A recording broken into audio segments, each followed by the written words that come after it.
got addicted to the divine love because it was like, oh my God, it's so incredible. And it really took away all my hunger. And it was like a glimpse of, hey, this is possible. And that has led me on a lifetime journey of being open to experientially ground into that same energy more consistently, knowing it could take away all human hunger. This has been about a journey about, is there free energy available that can eliminate all human hunger, and what does a hunger-free planet look like? Jasmuheen is a global educator and author of 42 books, including the award-winning Pranic Nourishment, which shares her inspiring story of living without the need to eat food since 1993. In this wide-ranging conversation, we explore the boundaries of human potential and what ancient wisdom traditions have long claimed about the human ability to sustain on source energy alone. Jasmuheen calls this source feeding and has used this to go without food for periods as long as 14 years. At the moment, we have about 250,000 people, 220,000, I think, with this freedom. They've clicked into it and it works for them. And we've got probably about another 500,000 in training, but most are very private individuals who are just pumping up this source energy, its purity and its power, because this energy flows through us, through that 99.999% space in an atom. We've all got it. So when that becomes pure and more powerful, we lose all hungers.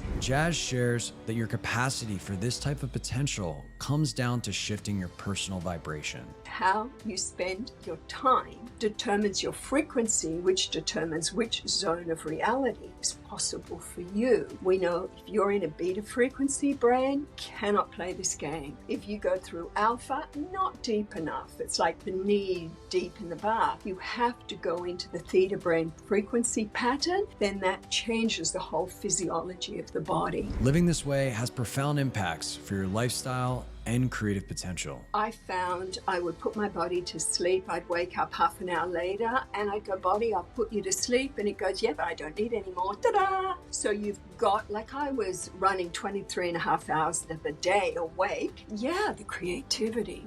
See, people in our networks, they get so fired up and their minds are like, whoa. And we've got 20 hours a day or more to play with. So we're either writing music, playing music, teaching ourselves musical instruments, not playing them well, but trying, painting, writing. Our creativity levels are off the roof.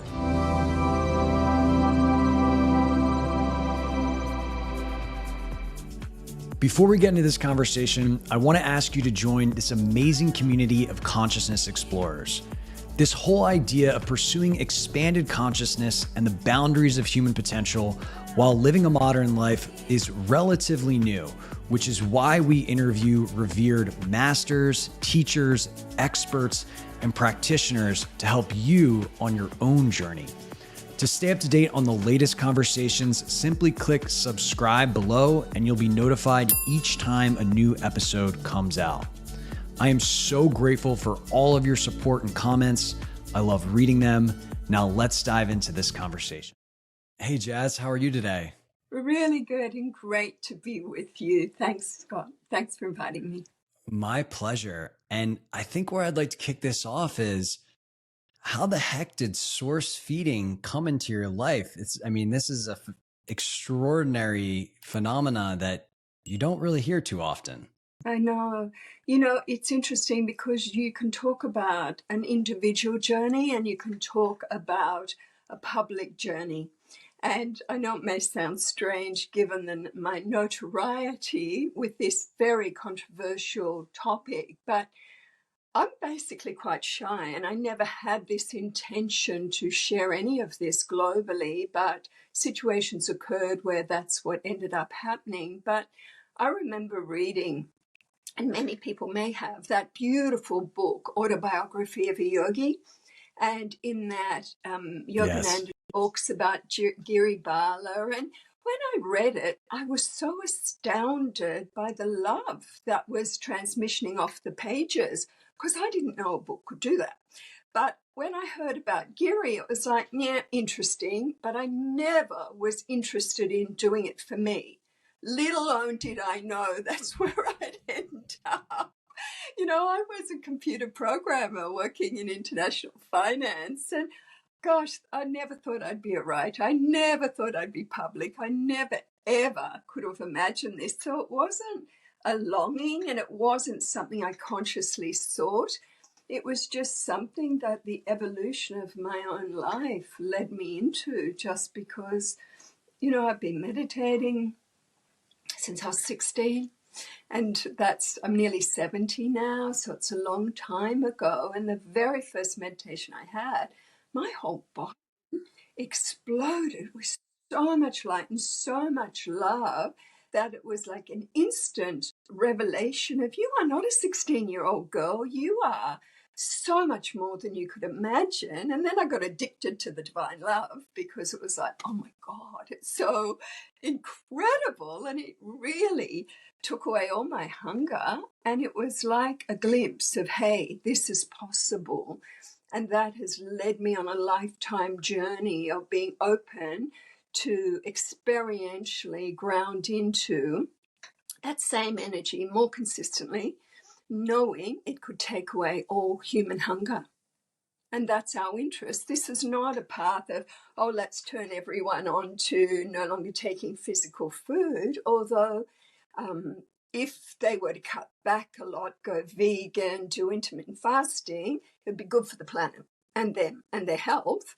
But this has been about a journey about, is there free energy available that can eliminate all human hunger? And what does a hunger-free planet look like? Wow. Well, yeah, I mean, it's, moving out of this mindset of scarcity completely when it comes to solving the need for food, that really does fundamentally shift everything. Yes, but it's a pattern. It's a pattern of energy that's going to take a while to be anchored more among the masses more. At the moment, we have about 250,000 people, 220,000, I think, with this freedom. They've clicked into it and it works for them.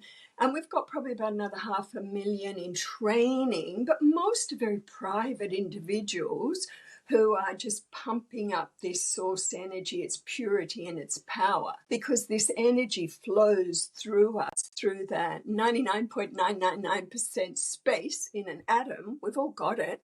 So when that becomes pure and more powerful, we lose all hungers. But most people in the world are like, no, I'm just here to survive and pay the bills and take care of my family and create a nice life and maybe express the best version of myself, So we have patterns of energy we need to ground in the world and accept and feel the benefits of before this will become a more acceptable pattern. But the research is being done. And, for people that haven't heard of this before, how precisely does it work when you kind of click into this frequency? How does the relationship with food change? Look, we've noticed that in the beginning, when we began working with this, and I guess I went public with this in 1994, so 30 years ago now, we've noticed over the time that people have become a little too fixated on the physical aspect of it and not understanding that people's addiction to this outside-in feeding is huge. Many people eat for emotional body reasons. It's like the pleasure, and everyone's lined up with taking physical food with so many activities like dating. Let's go out to dinner, even a funeral. There's food, even the birth of a child, all celebrations are connected. So people have a deep emotional pleasure to the flavor and the socialization around food. So we really have to take care of people's emotional hungers in a different way. And that's an aspect of this too. Then we have people's mental hungers, and people feed themselves with a lot of limited educational patterns, which give half the picture or a chapter of a bigger picture and not the whole. It's not holistic, our education system, not enough. So we need good mental nourishment. And the first thing is to come into an open-hearted, open-minded state to think, maybe this is possible. maybe let's do some research. So if we do research, we can track this back to close to 6,000 years ago when it first emerged in China among the Qigong masters, the Taoist practitioners as well. Like even in Taoism, you can move energy around your body, circulate it in the microcosmic orbit, and you can take that creative life force energy that creates babies and that heart energy of love and that spirit energy and mix it around like a mix master and completely change your frequency pattern so you're transmitting balanced energy and attract more balanced people. That's an ancient technique. But the Qigong masters with Bigu, they said that they can hold the frequency, and they went into the frequency through meditation, but through living in a high chi field. So everybody knows when you're out in Mother Nature and you're vibing and having a good time, the electromagnetic frequency of Mother Nature washes through you and around you, and it heals you, which is why people say, go chill out in the countryside or go sit at the beach for a while and you'll get recalibrated. So there's Mother Nature Chi. And the Bigu masters said they couldn't hold the frequency when they left the mountains and went to the city. Just couldn't. Because the frequency was different. You could almost say that they were feeding still from the outside in, from Mother Nature Chi. And then 4,000 years ago, somehow it flipped into India with the yogis in the Himalayas. And then from there it went through to the West, through the Western saints, etc. But we're working on this on another level as well. So it's not a new phenomena. It's just been a phenomena people see as reserved for special ones. And my work is to say, I'm not special, but guess what? If you tune yourself in a certain way through formula, that's what we're looking for, duplicatable methodology, a formula that allows your human personality self to align more with your authentic nature, your essence self. And when they merge, then the essence self becomes more dominant. Just a natural byproduct is you lose your physical hunger. A natural byproduct is that you lose your emotional hunger. A natural byproduct is you lose your mental hunger. And it's not because you know everything, but you know what you know when you need to know it, you know? Because you have this endless source of love and wisdom and power that's vibrating through the whole human biosystem construct. Sounds amazing. And you know, I heard you talk about where you reached a point of kind of in your life where you had a lot of difficult things happen and you opened up to, okay, I'm ready for something different. And at that point started to kind of have these ascended masters instruct you, it sounded like, in a way. I would love to hear more about what that experience was like. You know, I am a normal person, sort of. I've just chosen to spend my time differently to a lot of people. But I came from a line of visionaries. You know, my grandmother line, my maternal line, they're all healers or psychics or palm readers, or they had that activation of higher senses, as does everybody. We've all got that. We just don't live the sort of lifestyle to kick it into top gear. We're all clairvoyant. We're all clairsentient. We're all clairaudient. You know, we've got that. And I came in with a lot of that happening. So I was aware of feeling these invisible ones around me right from the time I was a kid. I'd often hear voices in my mind to tell me to move quickly when I was in a field of potential danger. And that started happening more and more when I began to meditate at 16. So everyone has this capacity, but, you know, I went on often ignoring that inner voice. You know, we all have gut instinct and we don't always listen. And then it's like, wah, and we look back and we go, I wish I had have listened. And so over time, you learn to trust your gut instinct more. So by about 1993, 92, I had this intuitive voice saying, "Psst, move on now, come on, it's time to get out of the corporate field. There's something else for you to do." But I was raising children, they were at school, they had they were coming to the end of school, and I was like, go away, I'll do it when the kids are educated, I'll do it when they're all grown, because I need money to pay the bills. So it was like, psst, annoying little inner voice, go away. And then eventually I just got kicked because I was out of alignment with what I should have been doing. And within a few weeks, lost the job where I was working, lost all my money. Somebody I loved was killed in a car accident. Someone else I loved was taken out of my life. My parents both were really struggling with health issues. And then I was told I had cancer. And then it was like, Wow. I felt like I was on my knees going, I'm listening. What am I meant to be doing? And then I found my favorite technique. Are you ready? Works so well. My favorite technique is help. I don't know what I'm meant to be doing. Help, I'm listening.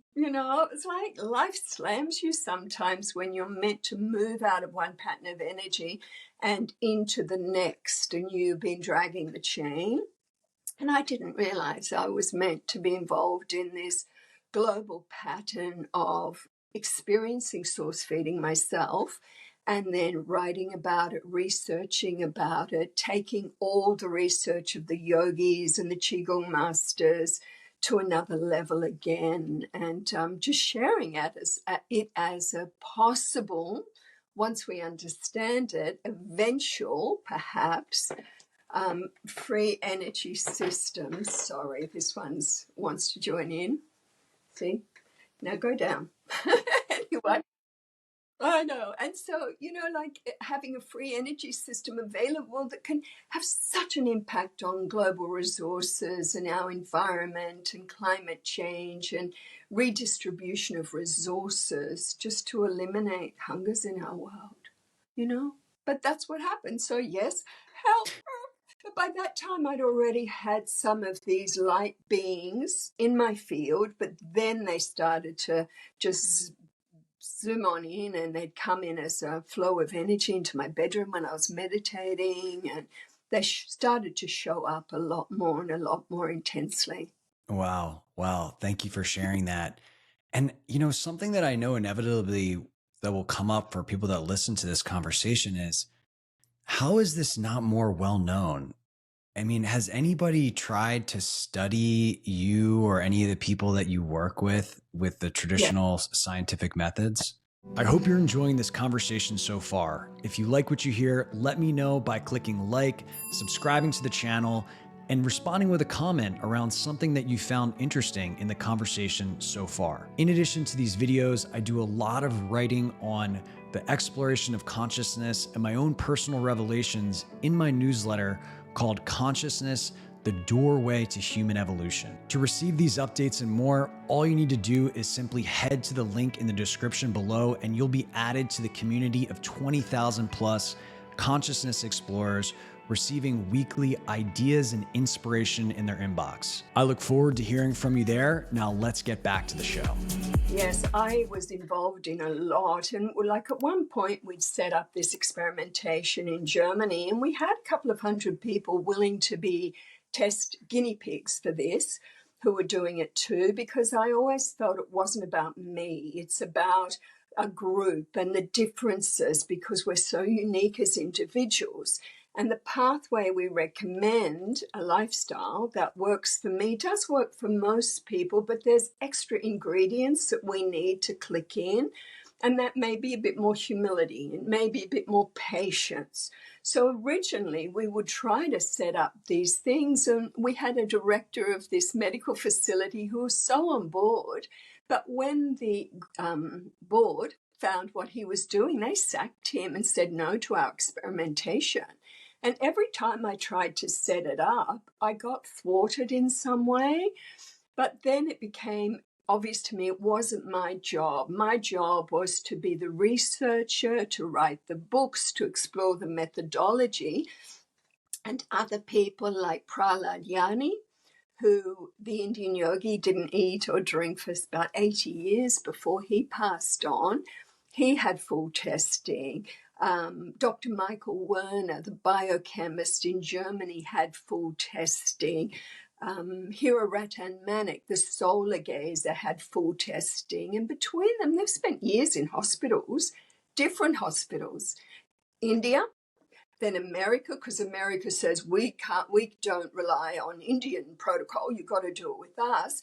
But generally, most of the time, the findings were not released to the public. And when I first came into this, and the Ascended Master Saint Germain invited me to the global stage, and I was like you, I said, no way, I'm not doing this.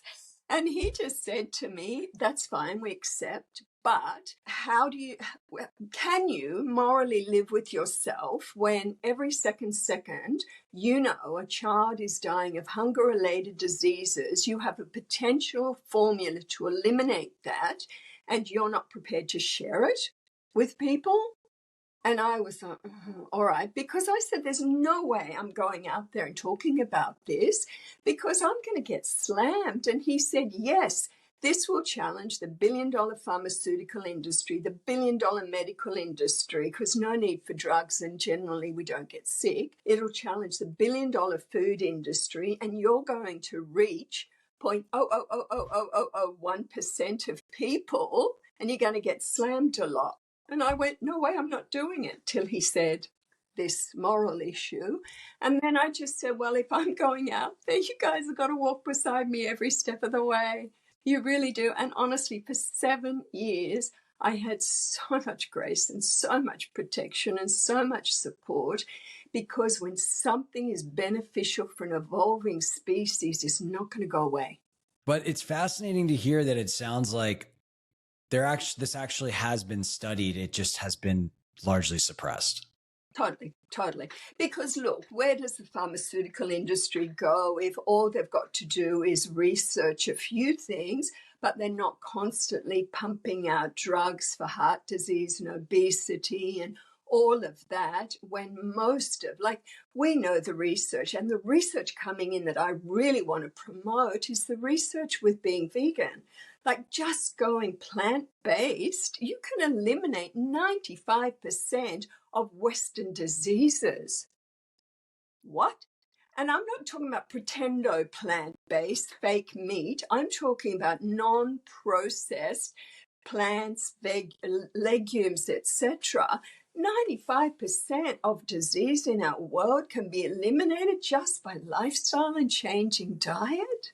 And then you have intermittent fasting, whereas if you just narrow it down, say you go plant-based, and then you narrow your diet down to a 7-17 window where you only consume food within 7 hours, you kick in, and this is studied, into a phase called autophagy.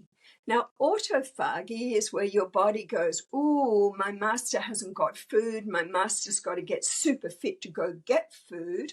And it scans through your body and it eliminates every rogue cell and every underfunctioning cell and every diseased cell to heal the body so you can come into strong warrior mode and go get that food to survive. So intermittent fasting also eliminates so much of the diseases in our world, eliminates a lot of heart disease, obesity, just cancer, lots of things, just by these two things alone. So I'm trying to educate into step by step. We need safe, duplicatable methodology that will give you a really healthy system before you even look at doing this. But you have to look at coming into physical health, coming into emotional health, coming into mental health. Like if people say, this girl's nuts, this is impossible, well, for them it is. Bye. But others will go, hey, I've heard about this. Now, how do you do it?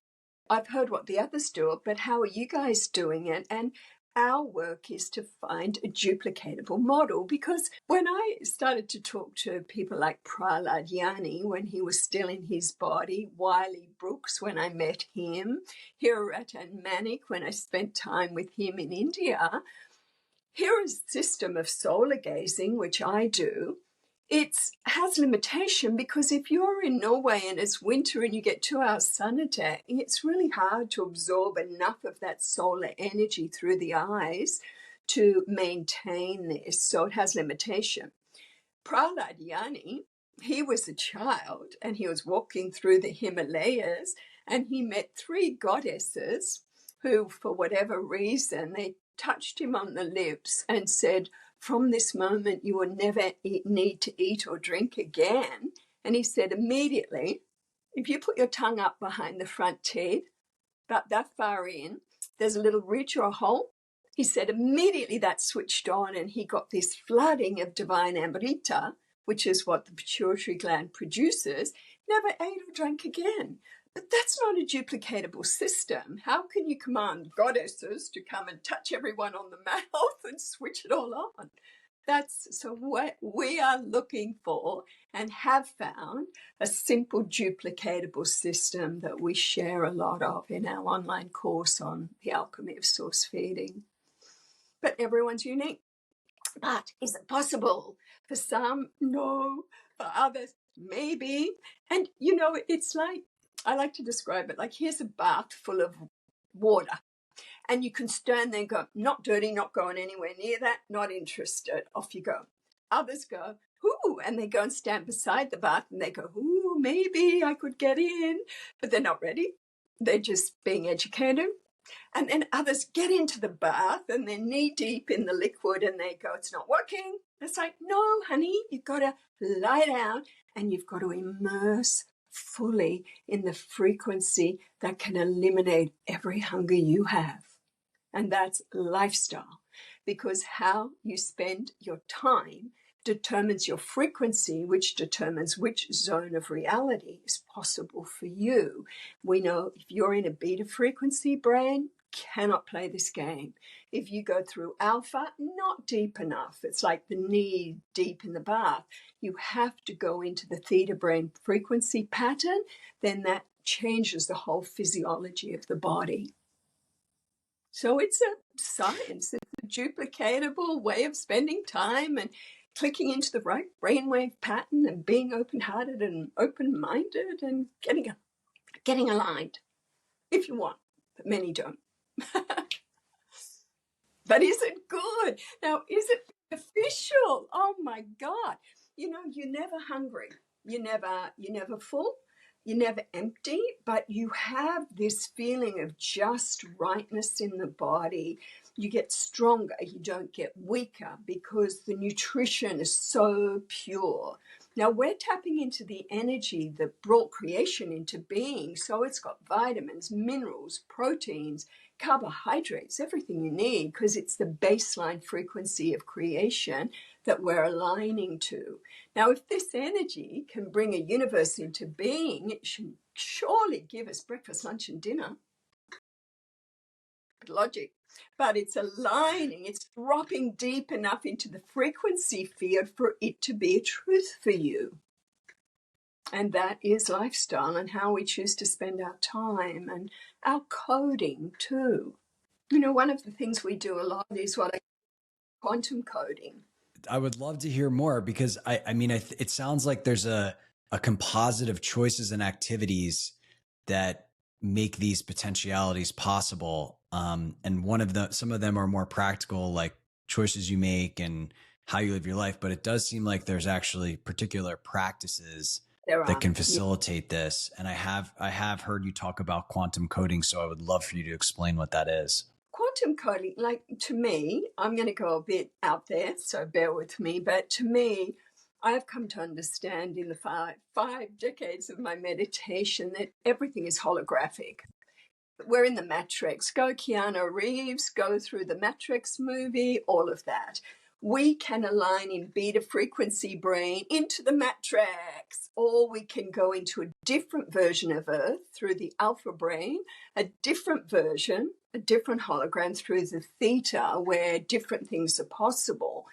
In our reality, in the reality of many, we know that what we focus on grows, and this is a universal law. So, and the science is simple. We are a system of energy. Energy transmissions out, attracts like frequencies, and returns to its originating source. So when we put our energy on a particular reality, we get bound by that reality. But we have this unified field of infinite possibility that's vibrating through us that we can code to bring certain realities into being, because it is all holographic. So one of the codes we may use for this is, if this is for my highest good, to be a hunger-free human being this life, then I ask that I align to that perfect pattern of energy that is perfect for me, that is for my highest good, and that it all manifests in the right way in time and in a way that's beneficial for all sentient life. Lock this in and make this my experiential truth. Yes, yes, yes. See, my guys would say, love those words, yes, yes, yes. Yes, yes, yes. And then it's like, you've said this. See, yes, yes, yes is the alchemical tool of coding, where you're saying to quantum, hey, don't manifest my random thoughts, because that could be dangerous. But this is an intentionality of how I want to exist. Like, you set in place the code that I want to walk through this world, transmitting a sort of frequency that is for the highest good of all sentient life. Make this my experiential truth. And the quantum field goes, okay, may not happen instantly, but it will happen. You'll start to get aligned energetically inside and outside, so that that code can manifest. Why? Because it's beneficial for human evolution. So when you're coding for something that's beneficial for human evolution, this unified field of benevolent intelligence pretty well always honors that. But when you're doing the me, I want, give me a nice house, I want a car, I want lots of money, give me the perfect girlfriend, la, la, la, then you might get it, you might not. I like to code for everything that's beneficial for human evolution. Like, what if you code that from this moment on, I exist in mutually beneficial relationship with everyone I meet, and their presence brings out the best in me, and my presence brings out the best in them. And this is how I want to operate, communicate from this moment on. Make this my experiential truth. Yes, yes, yes. Some of your people will be going, yes, yes, yes. And some will be going, I don't know, wow. I'm laughing because I'm like, this kind of coding sounds a lot more interesting than writing software. Oh, it is. Oh, I love it. I've become a cosmic coder rather than the computer programmer making rich people richer. It's so much more satisfying because it works, because I see people's lives change. You know, for me, just to go, help, I don't know how to handle this. Like, you know, I've been married a long time. My husband and I have lots of kids between us and grandchildren who are all grown. And along the journey of raising kids and helping to raise grandchildren and having a long, 4 decades long relationship, there are times where you go, oh, help, I don't know how to do this. But I know the end result. And the end result I want is that I want to have my presence bring out the best in everyone and have their presence bring out the best in me. So teach me about family harmonics. I need to learn because I don't know. And so you're connecting into this infinite intelligence that's everywhere, that is so benevolent. It's around us, it's flowing through us. And it's like this supreme mind, this cosmic computer of which we're a little plugged in laptop. But we got the same software. I've heard you talk about how you've learned some of this from, I mean, it sounded like kind of off-planet intelligences. I've heard you mention the intergalactic counsel, some things I've heard about but don't know a ton about. And I'm interested, just like, what is that process like? Is that something I've heard people talk about that happening during sleep? It sounds like you've had some of these interactions in meditation. Where does that information transfer occur? Look, if you look at everything as holographic, then I would like to posit that there are 8.5 billion movies of reality vibrating on Earth right now. Every single human being is surrounded by their movie of reality of their own creation.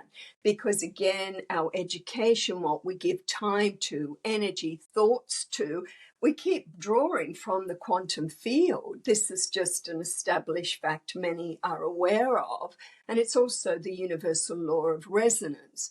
So everyone has these little unique vibratory patterns of movies of reality on planet, but there are also much bigger matrices that vibrate in a different hologram, a different movie of reality, because all sentient life lives in a hologram of their own creation anyway.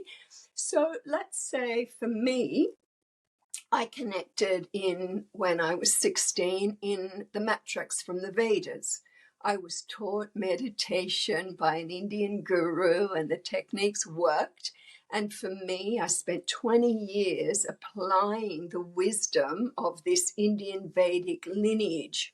And then one day I'd integrated it. And it was like once you've integrated something, it becomes complete, but your vibratory signature has changed, and so then you might gravitate into another hologram.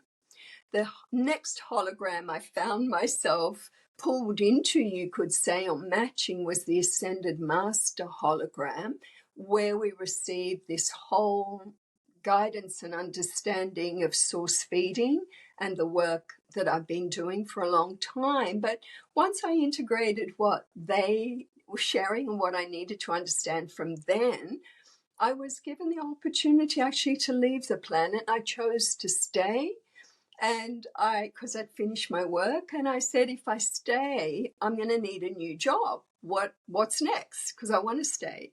And they gave me a new job, and the job was prepare them for contact. And I went, well, we do that because number one contact must be with your authentic self. Number one contact must be the merging of higher and lower nature, because only then are we completely happy as a human being, completely free of hungers and limited patterns. So when I merged into that, then I was suddenly in this matrix connecting as a telepath and clairvoyant, clairaudient with the intergalactics. And then once that was integrated, I moved into the current pattern that I clicked into with COVID, and that was beings from the unified realms. And these are beings who live in deep unity, absolute love, honor, respect, all aligned, all at one with pure nature. And that's an energy where Earth is being drawn into now because people want it. See, at the end of 2012, let's talk about change. Things shifted for me in 1987 with the harmonic convergence. In the harmonic convergence, we had 150,000 people meditating with an intention that it was about time we learned to live in peace. Now, if you can imagine 150,000 people meditating on this, that strengthens the portals of possibility. And I noticed immediately a shift in my higher abilities. Then in 2012, the media were talking about the end of the Mayan calendar and is it the end of civilization as we know it? And people were like, oh, what if it is the old way ending and a new way beginning? What do I want? 95% of people on Earth, when contemplating, said this: I want to live in peace. Surely we can redistribute resources. Surely we can take care of basic human rights. Surely we can take care of the children of the world. Surely we can grow up and live in peace. And that was a huge, heartfelt, I want to live in peace. Don't know how, but it's what I want. And that opened up portals, strengthen and portals of alignment to the matrices where people live in peace. So I'm an ascensionist, so I'm supporting what we call a personal ascension, global ascension, and also universal ascension, because I've done enough research to feel like that's a hologram I want to support.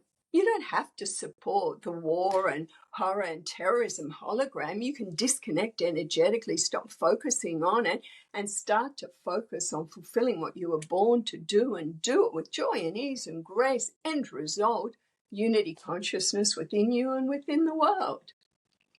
Good game. Good movie.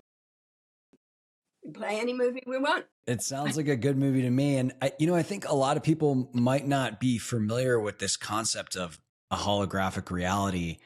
And I think it would be useful just to have a little bit more explanation around, like, practically what does that mean for their life? Okay, so let's look at human physiology. I wrote a book called In Resonance that is very basic, talking about the body as an energy system and so forth. And one of the things I realized is we are built to think before we feel. Now, you can look at this and test it in your own life. Like, if you unhook from doom scrolling, if you unhook from looking at the global news, if you hold an attitude of anything I need to understand that's important for me will come to me, and in the meantime, I'm going to feed myself mental food that uplifts me and inspires me. And then you do that for a week. Like, what if you walk around for 1 week in an attitude of gratitude and then see what happens? Like, you can start with listing your blessings or everything you have to be grateful for. Great exercise. And every morning you get up and you read out your list of what you have to be grateful for.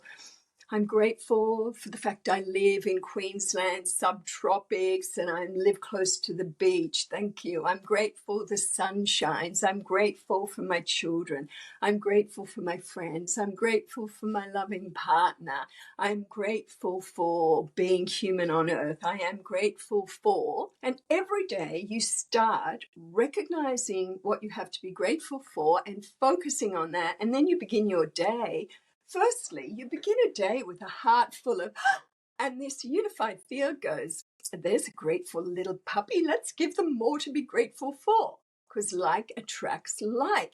So everything we're talking about, you can go through experimentation.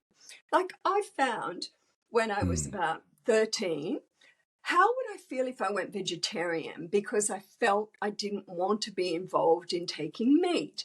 So I said to my mum, I'm going to control my diet. If I get sick, you can interfere. If I don't get sick, leave me alone. So I became vegetarian. Immediately it was better. I got more mental clarity. I had more energy. I was better at sports. I was better at study. Then at 16, I began meditating, and oh my God, what a difference. I started to get detached. I started to be able to act rather than react in life. And the benefits were like, I was dropping into peace regularly. I was no longer so affected by what was going on around me. Play, experiment. Then I began yoga, and it was like, oh my God, my body feels so good with yoga. So what we're saying to everyone, don't believe what you hear or read or see or anyone tells you. Play, play, play with your own energy. Experiment and feel the difference. 1 week. No thoughts, but thoughts of gratitude. Every time you get a negative thought or this world is crazy and what's it coming to, bring it back to, yes, it is, but I am so grateful. Fill your heart with gratitude every day. Do things that bring you joy. Like I love to ride my push bike. It makes me feel like I'm 5 years old again. So I ride my push bike. I have joy watching a sunrise. I have joy catching up with friends and chatting. I have joy playing with my cats. I have, like, every day in your 24 hours, make sure there's a time slice for joy. And most adults don't do it because you get so busy raising kids and working and making money. But we control our reality. This is what I mean about weaving yourself into a new hologram by your thoughts, your perceptions, and how you choose to spend your time. That's holographic creation. Instead of doing this, like I met a man in Europe a long time ago, and he was a conspiracy theorist. So he was always sending out through his vast network all the negative information about conspiracies all around the world. And everybody was feeling more fearful and feeling more separate in the them and us game. And I said, do you really love your family? Oh, yeah. Do you really love your network? Oh, yeah. I said, well, why don't you send them information that creates unity rather than division? Why don't you send them information that inspires them and up-levels them and allows them to live in a very different hologram? Because every version of earth that you can imagine is here. When Jesus said the kingdom of heaven is here, it's like, show me.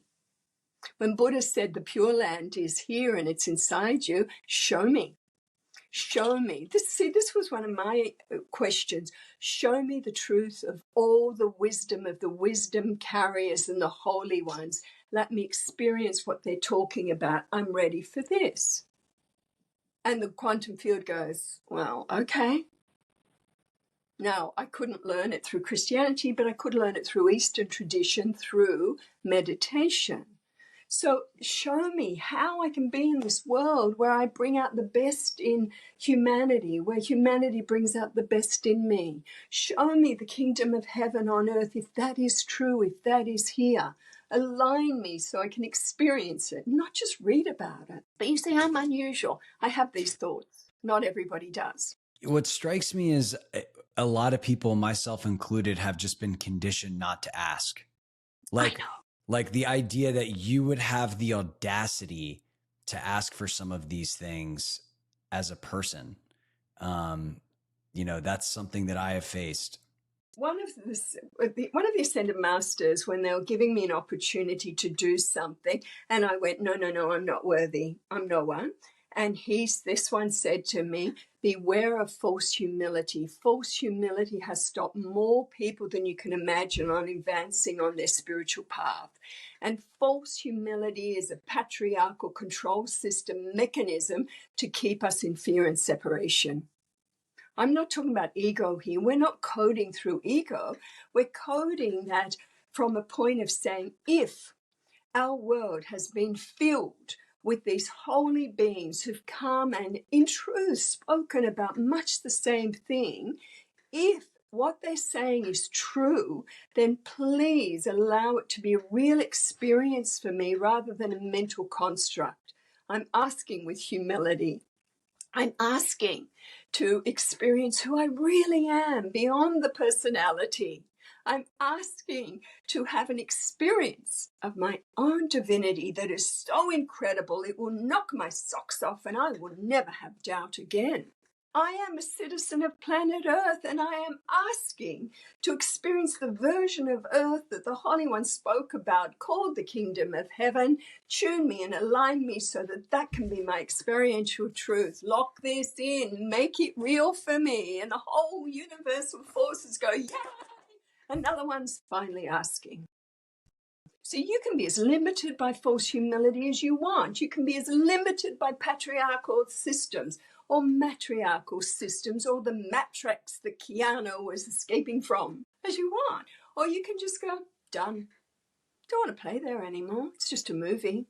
Done. Show me the next movie. Show me a better movie. Show me a movie of unity consciousness. Let me experience unity consciousness within myself. Let me see it in the world. It seems like a key inflection point that you talk about is just the doneness with duality. Reaching a certain point where you just don't want to play that game anymore. How does that show up in people that you work with? And when would somebody know when they're at that point? I think it's an inner restlessness. Like, okay, so let's play the dual-natured game and patriarchal systems or whatever. And it's like, okay, you can work, get lots of money, you can buy a nice home, you can get married, you can have children, you can travel, you can do all that. And you can do all that. And there's nothing wrong with that. But then when you get it all, it's like there's this, psst, there's more. In the silence when you're on your own, there's this psst, there's more. And eventually, psst, there's more shows up in your life as a vague dissatisfaction, as a vague of, I thought this would make me happy, but it doesn't. See, I was lucky because when I moved to the Vedic understanding and the Indian traditions, the first thing my Indian guru said was, never be dependent on anything outside of yourself for your happiness.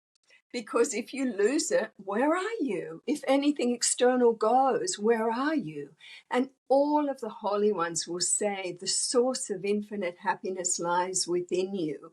And it's a byproduct of alignment with true nature. But that's been my experience. Could it be yours? I don't know. What if you change your diet, lighten it up so you've got less digestive energy in that, and that digestive energy can go to higher facility support? What if you start meditating to change the brainwave patterns? What if you start doing yoga to open up the chi channels? What if you choose to engage in not random acts of kindness, but daily acts of kindness to everyone just because you can? What if you choose to spend time in the Mother Nature chi fields and be rebalanced by her energy? These are steps you can do and you go, wow, I feel better, wow. Because if you go back to First Nations people, they will teach you that mountains speak, water speaks, air speaks, earth speaks. What if you just get into silence and you hear the voice of that beautiful inner beingness that's giving you the gift of life, and you start to listen to its guidance, and you know when you're in alignment with its guidance because you get what I call the divine smiles. And the divine smiles is this energy from the heart, and it comes up and it takes over your mouth, and you begin to smile like a Cheshire cat, and you cannot stop smiling no matter how hard you try, because your inner beingness goes, you're right where you need to be. Yes. And people get touches of this and they go, I want more, I want more, I want more. And that's the, there is more. But until you're like, if you want to be so mesmerized by duality, and it's so, like, people get addicted to the emotional drama. Well, when you're no longer addicted to the emotional drama of, oh, what's going on now? Oh, this, and you just go, come on, show me the highest, show me my potential. Let me experience my full potential in this life. But let me do it in a way that is joyous and easy and graceful and beneficial for all sentient life. See, I code for beneficial for all sentient life because when you go from the me to the we, you get more support. And why wouldn't I want to live a life that's beneficial for all sentient life, not just humans? Why can't I walk through this world and be kind to the animal kingdom? Why can't I walk through this world and be kind to the plant kingdom? Because when I became a vegetarian, people said, oh, you know that when you eat a carrot, it screams? Well, now I don't need to take anything and nothing screams. I can be very, it's nice. I like it. Many benefits. I'm so this coding for all sentient life, and it sounds like there's a specificity when you ask for things and how you would like them to be delivered. And it's funny. It's funny. Just if you don't mind me sharing a story, I'm someone that I think had a lot of that patriarchal conditioning where, you just don't ask for things. How dare you? And recently, I did have in my inner voice come up in a meditation very clearly. It said, "What do you want?" And I had an exact experience like you described where I was thinking, I could really use a new car. That's just what came up from my head. I was like, show me a new car. And 2 days later, I got in a car accident. My car got totaled, and I just was laughing the whole time because I was like, I created this. And then I called my wife, and she's like, you know what? I really want to get, XYZ type of car, which was the exact type of car that I asked for. And actually we're picking it up tomorrow. And so it was just this like incredible experience of like, wow, like you really need to be specific in the way that you ask for things, or you might get it in a way that is unnecessarily uncomfortable. You do. Like I always add to coding when we code with people that it all unfold in the perfect way, in the perfect time for you, for your highest good, and with joy and ease and grace. And that's beneficial for all sentient life. I think these are controls. Like you can code AI. I did a lot of work in looking at how we need to code AI. One of the basic codes with AI is that they cannot bring into being anything unless it's beneficial for all sentient life. So keep thinking, keep working, because Asimov's laws are not enough, that no harm for humans, but you can code more. But obviously the coders aren't aware of this. But I spent time in university all night on campus because we didn't have home computers, coding wrong, coding wrong, not working, not delivering the outcome. And I learned then that the words are absolutely important because you can code and you get an outcome which could have cost your life, car being totaled, or it could have been, I am asking for the delivery of the perfect car for me and that it comes in a way that's for my highest good with joy and ease and grace and blah, blah, blah, blah. Be specific, But a lot of these things is just the universe going, oh, all right, do we have to prove it to you? Here you go. Now learn to code a bit better. Well, I'm motivated to be a better coder after that experience. That's for sure. Look, it is, or like you're working with a supreme intelligence, We share the same software as the originating force of creation, and we've got to get it right to deliver what we would like to manifest. And one of the rules is you can code and manifest what you want to a degree, but I like to add another lubrication I call grace. And grace comes in when what you code for, what you're looking for, is an end result that's beneficial for all sentient life. And I go off planet because I code for all sentient life through all realms, not just the earth plane. I want to make sure that anything I am in this originating point of energy transmission is nourishing through all life, through all realms, through all of creation. Because I'm not interested in just what happens on Earth. I'm interested in the frequency transmission of Earth and its influence on the universes and the multiverses.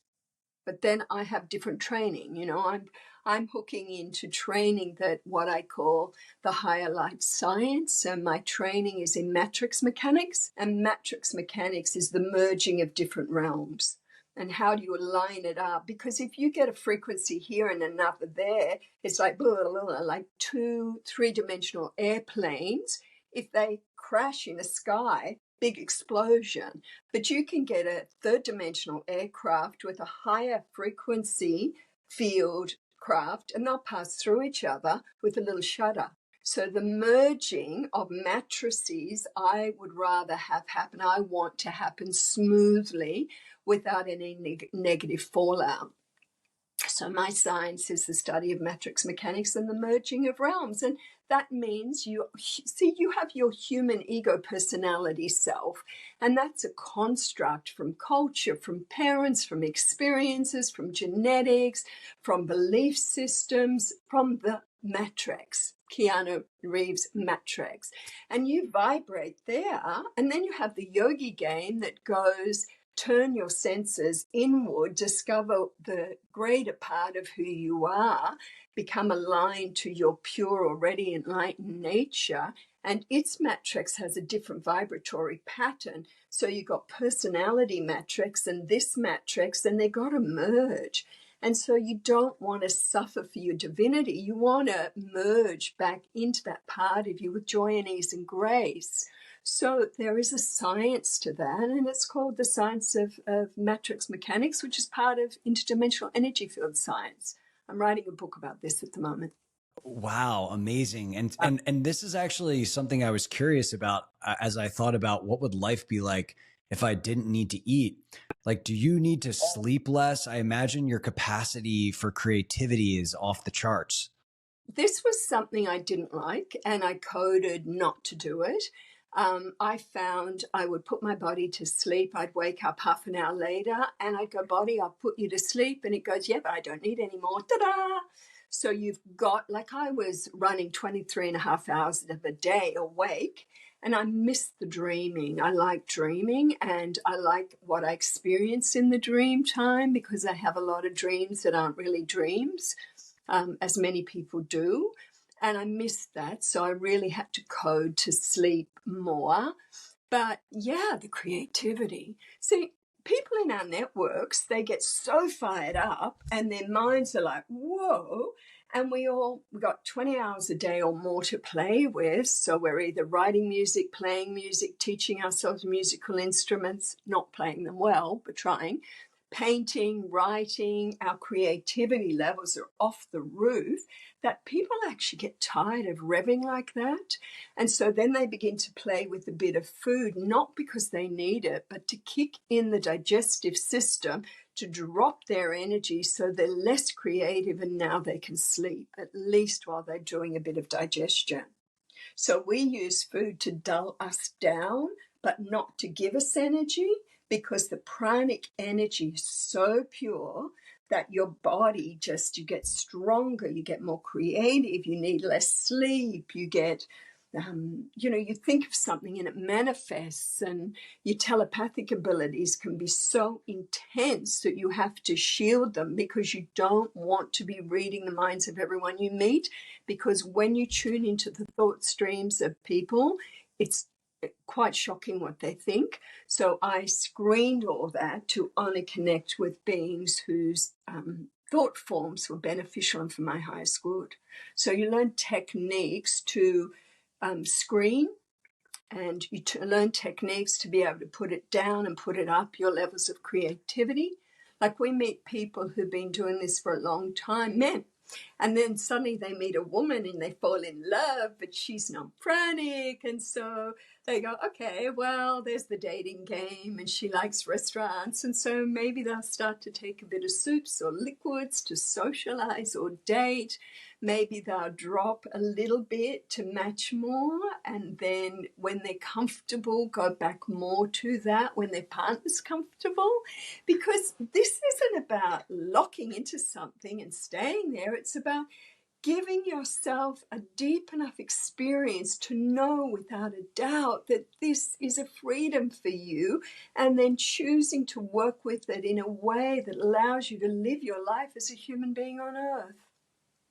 So most of our people never even talk about it, because they're very discerning, because they don't want that negative feedback of you're nuts and you can't do this and you're lying, which the public ones get. Yeah, I can imagine. I mean, it's incredibly brave that you've gone out and shared this information and your experience with the world. It's beautiful, and decided to come back and stay. I know you've had some near-death experiences. What are you excited about for humanity moving forward as you with your decision to watch how it all plays out?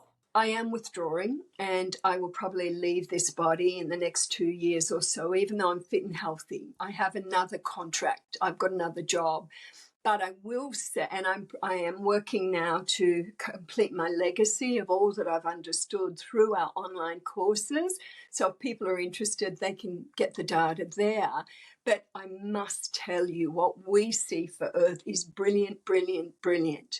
You're going to have another 10 years of chaos. All the political systems are being upgraded, the economic systems, the social systems, the health systems. All of the systems need a massive upgrade until they operate for the highest good of all. And millions have coded for this. I mean, here's a code for your people. Let's go.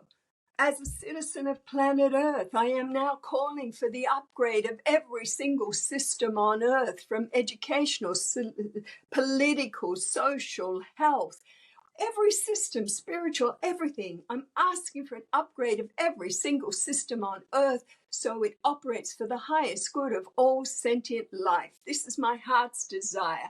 Make this our experiential truth. Yes, yes, yes. Let it go. Yes, now, yes to that. Now, millions have done this, so everything's being upgraded. So we're in like a high-speed mix master blend right now. Stop looking at the mix that's happening. Get on with just anchoring in the zone of your choice. Come into what Gandhi says, be the change you wish to see in the world, and let it go through its up-leveling process, because by 2050, you won't recognize this world. That's very exciting as a father of a young daughter to hear. Yeah. Look, there's stuff happening, but you don't have to align to it. But it is a global ascension time, and everything's being up-leveled. And if people can't handle the heat, they will drop form. I'm dropping form because I will work with Earth, but in a different way. Because many of us, when we drop form, we can continue to support what's going on, but more effectively from another realm. So I've seen my exit, I've seen where I'm going, I've seen everything. I've said yes to my new job, and now I'm just preparing all my family and doing my legacy and bowing out. So very rare for me to do podcasts. But thank you. Well, it's been an honor. One question that comes up for me is I think a lot of people, they struggle with this, like, why am I here? And I've heard you use the word contract. How do people discover that? What has been it sounds like you're very, very clear on these different contracts. Like it's just a known piece of information. What has been most supportive of you for finding out what that is? People ask me this, and I often, when you're deep in meditation, there's so much that can come to you, but you got to sit still, shut up, and listen and ask. It's like, show me more of what I call your pre-descension blueprint. And in the higher realms, esoterically, they say every time we extend into a planetary system or Earth, it's always about gift exchange. 2 words. You will receive a gift by coming into that star system, that planet, and you will give a gift. The gift is your contract. So a contract is about entering in to give and receive. So if people want to know about that, it's often with what fills your heart with joy and what it makes you feel like, yes, but take it deeper. And that would be, if you could give any gift to your brothers and sisters on Earth, or even to Gaia herself, a gift that really makes your heart sing, what would it be? And some people say, oh, I'd like to give the gift of peace. That would be so good. And it's like, well, be peace. Be peace in motion. Here is formula to make you be peace in motion, so your inner beingness can do the doing rather than your monkey mind. So you are the beingness of peace. Or I would love to give more kindness, or I would love to give more love. Well, be love in motion, be love in action, be kindness. Because the more we go into mental constructs, the more our words create division and separation. Like even here, some of your audience is going, what does she mean? And how does that fit with my model? And you can get quite divided and quite, oh, but I don't believe that. But it's not about that. It's about the transmissioning of your essence and transmissioning an energy that up levels and inspires. So when people are in your presence, they go, I like hanging out with that one. That man's nice. Yeah, makes me feel good. Or that woman, yeah, she talked about things, didn't really understand, but geez, I liked her energy. Or, like even a code, like upgrade all my networks. Come on. Unified field, upgrade all my networks, upgrade my family networks, upgrade my business networks, upgrade my community networks, upgrade all the networks which I connect into, and upgrade them so that I'm part of networks that are always operating for the highest good of all. Lock this in, make this my experiential truth. There's nothing you can't upgrade if you have the thought. The difference between me as a coder for so long and others is I've had thoughts many people have never had. And I've had experiences in life where I've went, how do I deal with this one? How can I code around it or out of it or into something different? And then you work on the words, and then you see the response coming back to you through what I call quantum biofeedback. Everything's mathematical, We We don't even have to go on spiritual. The whole of creation is mathematics. So you've just got to work out how to work with the rays of light, the waves of love, the formula within it, clear coding, clear intention, because we are not victims.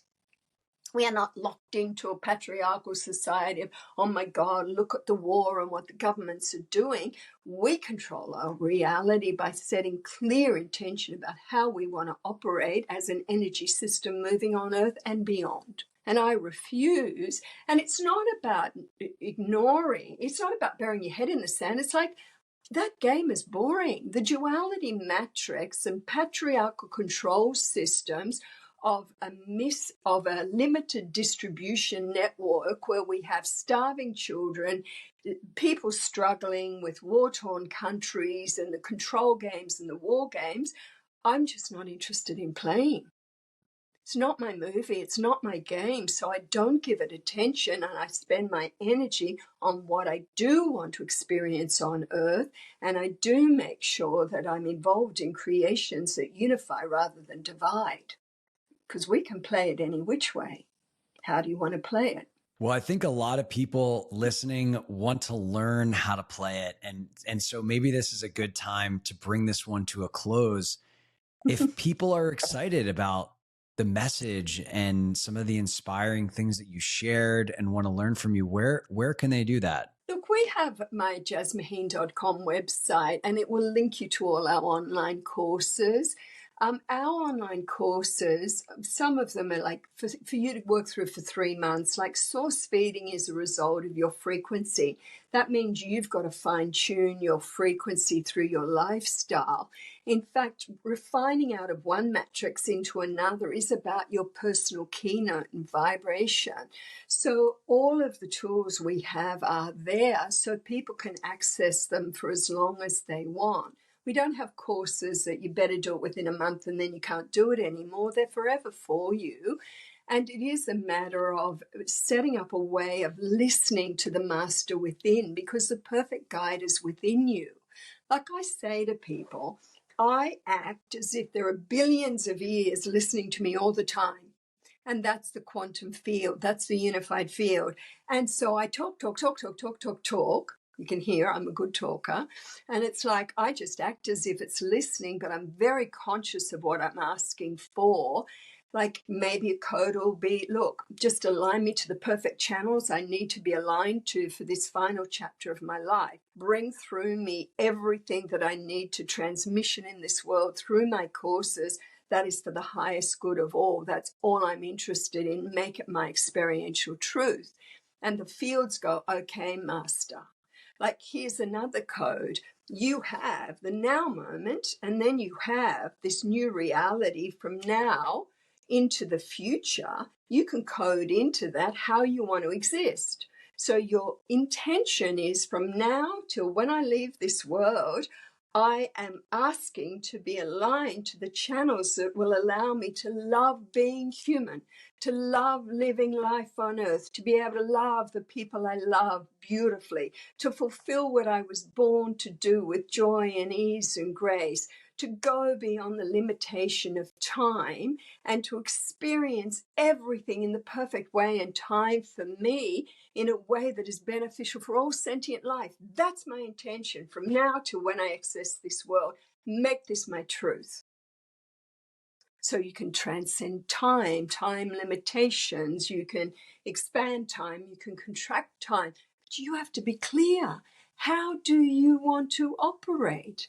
So the greatest thing is talk to this infinite intelligence, because like I spent 10 years meditating on this one fact. When science says 99.999% of what is an atom is empty space, it was like, no, it's not. Now, I want to know the vibrational spectrum of that empty space, supposedly, that's vibrating through my atoms. Show me its attributes. Let me feel its attributes. First, love. Oh, the sort of love that just is like, oh my God, I didn't know love existed like this. The love that gives birth to romantic love and unconditional love, but it's always on and always there. all your hungers go away when you're in that love. And then in that vibrational construct is wisdom and information. It's like, oh, but you got to sit down, shut up, be still, and open to hear it. But the most fascinating part of it for me was benevolence. When you look back on your life, you will say, hey, I've always received exactly what I needed when I needed it, not what I wanted, but what I needed. And if that's always happened in the past, why wouldn't it happen in the future? That's benevolence. What is it that's always delivering exactly what we need whenever we need it? And you have history all through your life. Look back and you have challenging times and you go, I just wanted it to end. But then you look at what gifts you received from those challenging times, and you always received wisdom, hopefully, and virtue. So back to the roles we have to play, everything is about exchanging gifts. Even the most difficult, most challenging person in your life is there to give you a gift, intangible, of more wisdom and more virtue. Always. Well, I think that's a wonderful perspective. And I agree. It's amazing when you look back and you start to see clearly in hindsight why all the things happened for you. It's a beautiful thing. And it's so easy, retrospectivity, isn't it? Because you think, oh, I went through that really difficult relationship, or I lost my job, or I got sick, but what did it give me? Oh, it put me on a new course, and then I met that person, and then I got that job, and then this happened, and then I healed myself, and then I decided to become a healer, and oh my God, and you just got to look to see the gifts and the wisdom and the virtues you've gained back through life, and then expect that every single challenge you'll now pass through easier, quicker, because you're looking for the wisdom and the gifts it's going to give you, rather than going, why is this happening? I love it. I love it. Well, Jazz, this has been such a fun conversation. I'm very excited for your new book, and I will make sure to link out to your website and resources for anybody that wants to go a little bit deeper on some of the topics that we discussed today. Thanks again for sharing your wisdom with us. And have a look at my YouTube channel. We have a whole free playlist about source feeding, and the two things we recommend you begin with, which is go vegan and master intermittent fasting before you even look at this, because those things need mastering, and it makes your body healthier, and many benefits for that too. And if they're not things you can master yet, then source feeding's not for you. Not yet. Maybe not ever. Well, we'll make sure to link out YouTube as well. And I just want to say thanks again. And thanks everybody for listening. This has been a wonderful, wonderful conversation.